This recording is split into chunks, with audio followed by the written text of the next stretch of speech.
Hello and welcome to the show. Coming up a little bit later in the show, we'll hear music from the Matt Arthur Contraption. But first, joining me now is Keely Ihry, the Director of Student Services with Child Care Aware, North Dakota. Keely, thanks for joining us today. Thanks for having me. As we get started, tell the folks a little bit about yourself and your background. Sure. So, like you said, I'm the Director of Student Services for the Southeast Education Cooperative, and SEEK is what we call it, but we're a regional education association. And back in October of 2021, we wrote for and received the Child Care Aware of North Dakota contract from the Department of Health and Human Services. So we've been operating that since 2021. A little bit about my background is I started in public health and worked a lot on policy system and environmental changes. And then when I came over to SEEK, did a lot around health and healthy communities, around physical activity, nutrition, and then also have now dabbled into some Medicaid work, school-based Medicaid, and then also obviously the Child Care Aware project. Well, with that said, and tell us, what is Child Care Aware of North Dakota? So Child Care Aware of North Dakota is the resource and referral agency for the state of North Dakota.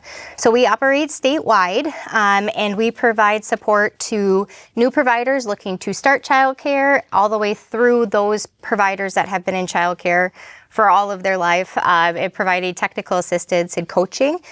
We have some health and safety support, so we have a nurse and a health and wellness specialist on staff that are able to answer questions if somebody has a breakout of hand, foot, and mouth, all the way up into like getting them set up so that they have safe sleep practices when they're starting their childcare. We also have startup coordinators that are located across the state that work alongside new providers just in that process of starting, whether it's a family childcare or a center childcare. And then we also have building quality specialists that really work on some of the kindergarten readiness pieces and looking at increasing literacy and math and social emotional learning skills for those kids that are in early childhood all the way up into their kindergarten area. Now, of course, it says Child Care Aware of North Dakota. Does every state have an organization like this? Yeah, so every state has a child care resource and referral contract. Bigger states have multiple regions where they oversee it, but here in North Dakota, we operate statewide. Well, do you have a mission statement? And can you tell us, you've told us a little bit about it, but the mission of Child Care Aware and then the role in the state, yeah. Mm-hmm. So really our mission statement is to provide support to those providers in making sure that they're able to provide healthy and safe environments. And we also want to be an information hub for providers. So whether that's through training, technical assistance, or coaching throughout their lifespan of their programs. Mm-hmm. How is it staffed? Full-time staff, volunteers?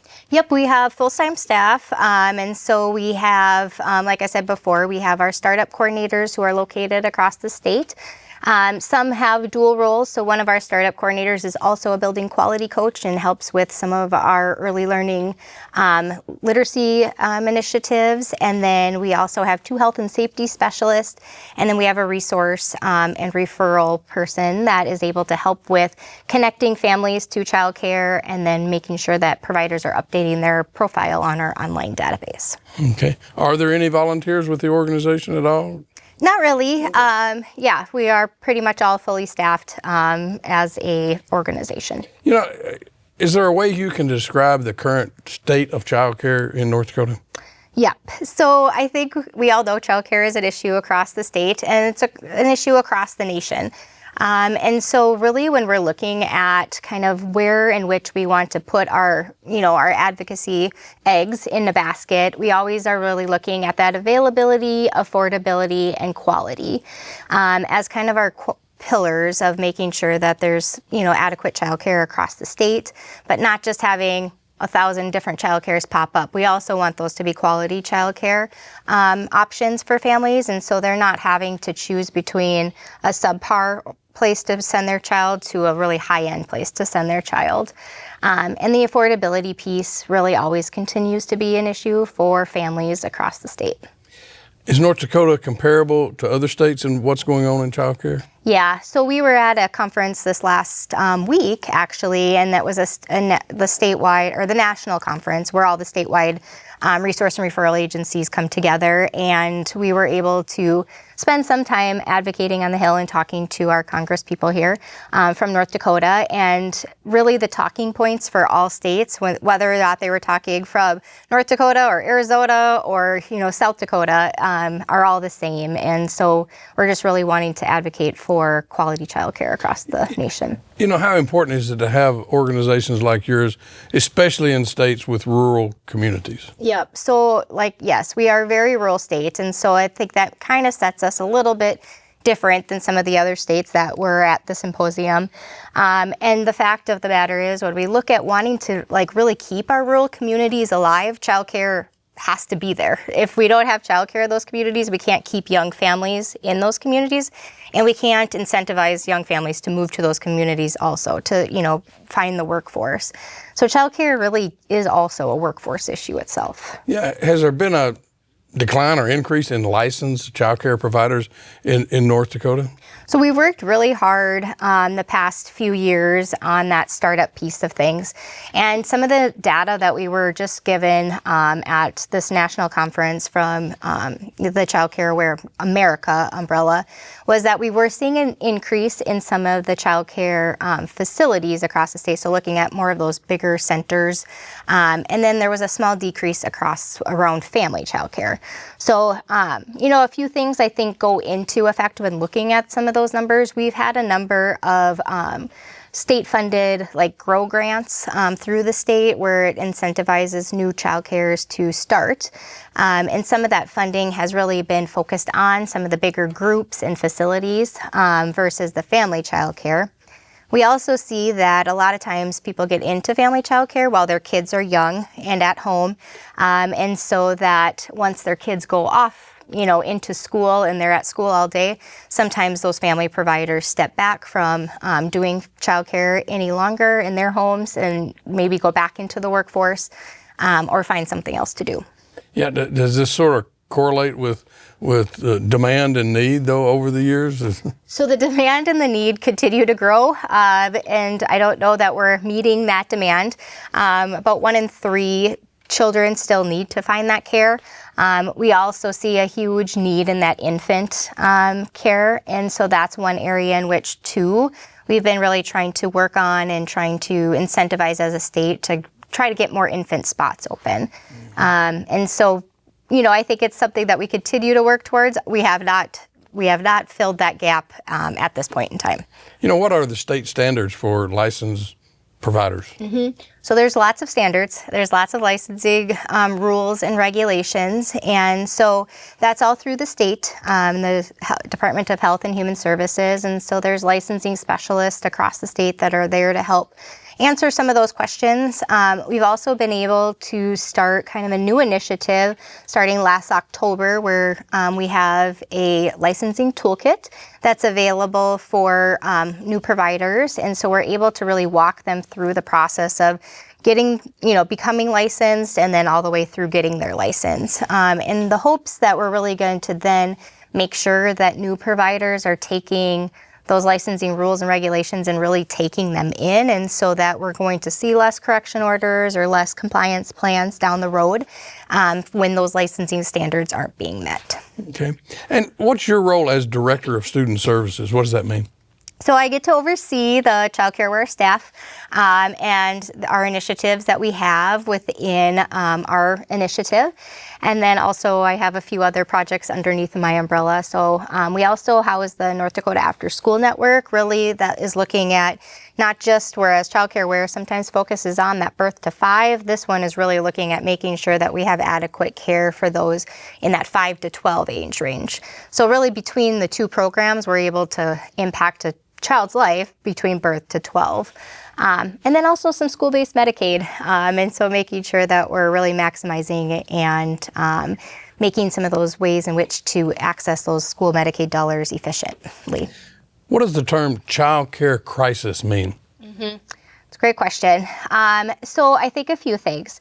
We have the availability piece of things. And so just being able to find available childcare across the state, whether or not it's here in Fargo or if it's someplace in the more rural areas as well. We also have affordability, which is a big piece right now, especially where families are just not able to afford childcare. If you look at just some statistical numbers across the state, if you have 2 kids in childcare, an infant and a 4-year-old, let's say, you're paying more than a mortgage or rent, and then also it ends up being more than college tuition in childcare. And so a lot of our families aren't able to afford that, and it turns into then a workforce issue where a parent will have to decide whether or not they want to stay in the workplace and send their child to childcare, but maybe not be able to afford it, or step out of the workplace and have to stay home with their child. And they're missing some of those early childhood experiences because of that. Mm-hmm. Does North Dakota, or does the U.S. for that matter, have a child care crisis? Yes, we aren't any different than anywhere else, and I think those are all things that everyone's struggling with and trying to identify some of those barriers. And I think the different parts of it is how, what innovative things can we be doing statewide to help alleviate some of those issues that make it become a crisis. You talked about some of the obstacles already a little bit, but can you expand on that a little bit to say, what are the real obstacles outside to access childcare? Because I know that, affordability is one thing. If you have three small children, it's tough, but just finding a place for those infants. Yep. So what are all the obstacles then? Yeah. So if you're thinking of it more as the parent side of things, you have to be able to find childcare in your location that you're trying to find the childcare in. And so that's not always easy. And sometimes you're put on long wait lists and you're hoping that you'll get a spot for your infant. And sometimes you really have to plan backwards as to, you might be newly pregnant. You want to get your name on a list because you want to make sure that you do have a spot come the time that you're planning to go back to work. And so we try to maintain kind of the statewide database where it shows kind of some of those available programs that are out there. And so trying to take that onus off of families as much as possible so that they're not calling around to 1,000 different daycares, trying to figure out where they can maybe get their children in. And a lot of times a place that they maybe have their 3-year-old won't have an infant opening. And so sometimes families are then having to drive multiple locations to drop their kids off as well. From a provider standpoint, there's obstacles for them too, because they're also having a lot of different, all those rules and regulations that they're also trying to follow. We also, run into, a lot of times providers get into the business because they want to take care of kids. And so that's what they're really good at, is that taking care of kids and being around kids and those interactions, whereas maybe they're not as savvy on the business side of things. And childcare is a business, and so you also have to keep yourself afloat and make sure that there's enough funding for you to keep your workforce on staff. And a lot of times too, they have a lot of turnover, and so then they're continually having to train new staff and get staff up to speed on all of the things that might be going on at their sites. Okay. And I understand in December of 2025, North Dakota Department of Health and Human Services reported a reduction in some of its child care subsidies. Can you comment on that? What effects it will have, the cuts will have on child care programs and families and providers? Yeah. So yes, the demand was pretty great for needing that child care assistance or CCAP. And so in December, there were people then put on the wait list if they weren't able to meet the demand of how many families were needing to access that child care assistance. And so we still have families, I think it's around 1,000 families who right now are on that wait list. And we are seeing and hearing a lot of stories from both the provider and the family end of kind of that impact of that wait list. And so families are having to choose whether or not they can afford to keep their child in childcare without that subsidy, or if they will have to step outside of the workforce and stay home. We did talk to one family, and they're trying to juggle, trying to keep both parents working, and bringing grandma in to watch one day, and then the dad's taking off sometime, the mom's taking off sometime. And I think what's sad too is the little kids are like, when do I get to go back to school? When do I get to see my friends? And so I think it's impacting not just the parents, but they have to also see their kids, and their kids wanting to go back too. Mm-hmm. Are other cuts expected on the state or federal level that you might know about? So right now, when we were out in DC this past week, it seems as though the Child Care Development Block Grant, which is the funding in which then gets distributed down to states, is held to be stable funding. Obviously, we would love to see that funding grow, just because of all of the costs that are also increasing everywhere else. And so it doesn't really count for all of the additional needs that we're seeing, but also thankful that we'll at least have that stable funding. Yeah. Who's most affected by the cuts and or potential cuts that may come? Is it the families or the providers or both? I would say both, because usually if it has to do with the CCAP, those are the families that might be firstly directly impacted, but it's also impacting those providers because they all might be losing families outside of their care, or they're not able to then receive those benefits to help them in their business as well. And so I would say it really is both when it comes to the impact. Yeah. Obviously these are recent changes. We're talking about December 25 when they did some cuts, but going back to what you talked about earlier, are these challenges, recent developments, or families and child care providers have these obstacles? Is it just ongoing, or is it? They feel ongoing. I will say it might just be one more domino in the whole effect of things. I think, we've had continued issues with that availability and affordability piece. And I think that extra domino this past couple, 6 months or so since December, really has been then that wait list that we've had here in North Dakota for the CCAP. Yeah. And again, a rural state like North Dakota, how does the lack of available child care affect the area and the community as far as businesses or schools, et cetera? Mm-hmm.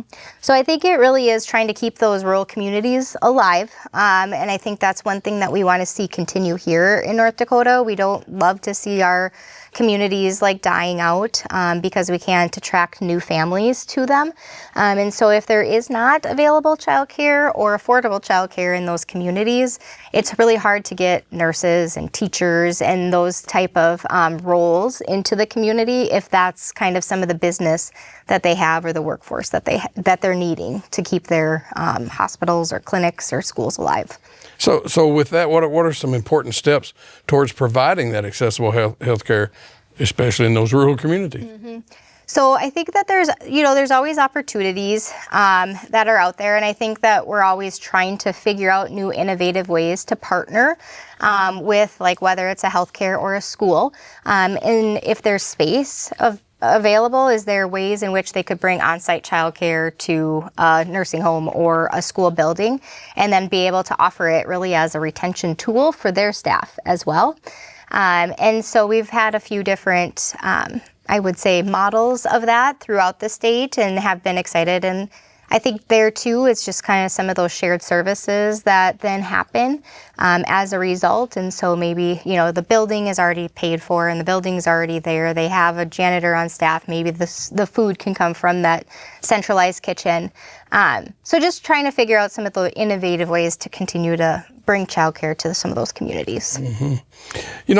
Are there resources that providers use to help relieve the stress of the child care crisis? And, and if they're relying on that, does that really solve the problem?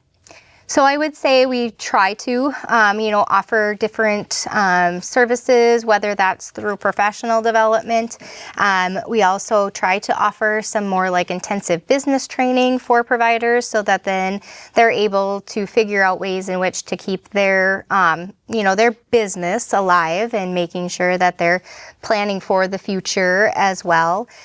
We've had a few different like shared service alliance opportunities as well. So trying to take and think about some of the things that would help alleviate or take things off the shoulders of providers so that then they really can go do what they love to do, which is taking care of those kids. Sure. Are there other solutions that states or communities can look at to help with childcare? So I think, we continue to think about that workforce piece of it. Right now, the salary range for a childcare provider is it's not really a livable wage. And so are there ways in which we can think about, being able to help with that side of things, or if is there stabilization funding? Is there things like that could help providers? And then also just, I think, continuing to think about how we're incentivizing new business growth as well. And so we've been able to have some state funding as well to help with that startup piece of it, which I do think has helped in the growth of some of our facilities. Yeah. Does Child Care Aware of North Dakota work with similar groups to assist in finding solutions towards the crisis? Yeah, I think, one of the nice things about going to like the national symposium is hearing from other states as to what might be happening. I think our Health and Human Services Department is also always listening to kind of their other states on to what they're doing. And we also, I think, childcare is a bipartisan issue as well. So I think we're also trying to work with national organizations who can help us identify maybe what some of the policy pieces might be that we could explore here in North Dakota to really help with that affordability, availability, and quality of childcare. Yeah. Well, kind of going back to our conversation earlier, how long do childcare groups expect, and providers that is, anticipate this crisis to last? Is there light at the end of the tunnel, or is it just we're always going to have to deal with this and try to balance it along the way? I think we'll have to continue to balance it along the way. I think, I don't know that there's that light. I think we're trying to see that light. The hard part is kind of just the ebbs and flows of the ups and downs of the funding. And so just to keep some of those funding streams continuous is also the hard part, is like we're able to start a program, but then maybe the next session we don't have that funding, and so then that program has to be pulled back. And so I think it's trying to figure out some of the solutions also that don't have a big price tag attached to them. With that said, we're running out of time, but if people would like to learn more about Child Care Aware of North Dakota or child care providers, where can they go? Yeah, would love you to visit our website, so ndchildcare.org. And then also we try to keep that as updated, but also look for us on Facebook, and a lot of our training opportunities and things that we have available are always posted on there. Okay. Well, Keely, thanks for joining us today. Yeah, thank you. Stay tuned for more.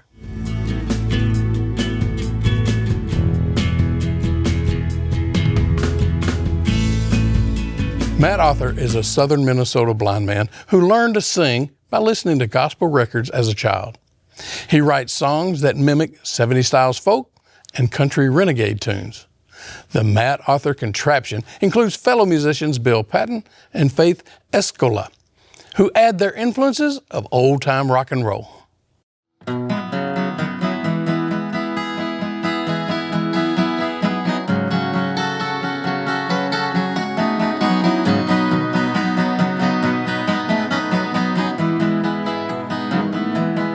As I travel this highway of life,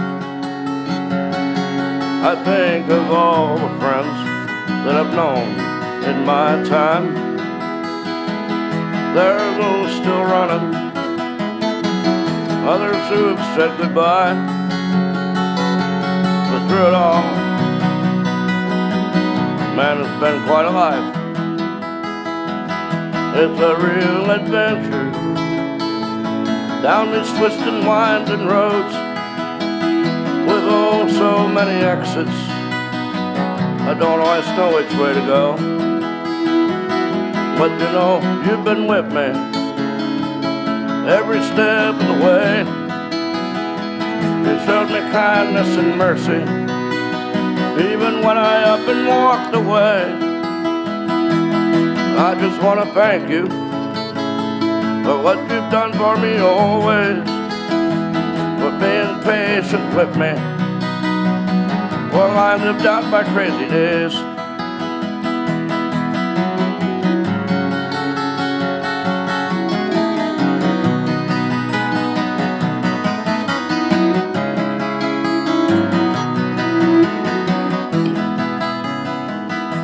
When I should come to the end of my time, and I must look back upon this life of mine, and if someone should ask me, was it really worth it all?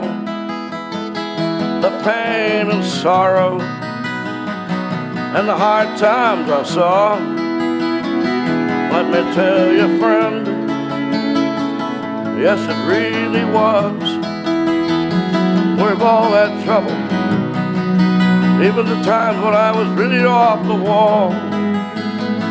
All the songs I've sung and the ones that I've lost, let me tell you, buddy, it was really worth it all. Well, that's all we have on Prairie Pulse this week, and as always, thanks for watching.